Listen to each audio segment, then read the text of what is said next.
Organic கருப்பு கவுனி அரிசின்னு சொல்லி ஃப்ரெண்டு கொடுத்துருந்தாங்க 1 கிலோ அளவுக்கு. அது அவங்க கிட்டேருந்து வாங்கியே நான் ஒரு 4-5 மாதம் ஆச்சு யூஸ் பண்ணாமையே வச்சுட்டு இருந்தேன். இதை இப்படியே விட்டால் பூச்சி பிடிச்சி வீணாக தான் போயிடும். கண்டிப்பாக அதுக்கு முன்னாடியே யூஸ் பண்ணிடணும்னு சொல்லிட்டு இட்லி மாவு அரைக்கலான்னு பிளான் பண்ணி ஊற வச்சிட்டேன்.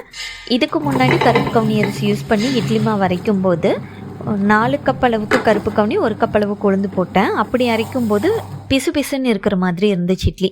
ஸோ இந்த டைம் ப்ரொபோர்ஷன்ஸ் மாற்றி பார்க்கலான்னு சொல்லிட்டு 3 கப் அளவுக்கு கருப்பு கவுனியும் 1 கப் அளவுக்கு இட்லி அரிசியும் எடுத்திருக்கேன். அதே மாதிரி 1 கப் அளவுக்கு உளுந்து எடுத்திருக்கேன். இந்த ப்ரொபோர்ஷன் ஒர்க் அவுட் ஆகுதான்னு சொல்லிட்டு கண்டிப்பாக நாளைக்கு ஷார்ட்ஸில் அப்லோட் பண்ணுறேன், செக் பண்ணி பாருங்கள். அன்னைக்கு டின்னருக்கு என்னடா பண்ணுறதுன்னு சொல்லிட்டு மண்டையை உடச்சிக்கிட்டு உட்காந்துருக்கும்போது தான் ஹஸ்பண்ட் மாவு பேக்கெட்டோடு வந்தார்.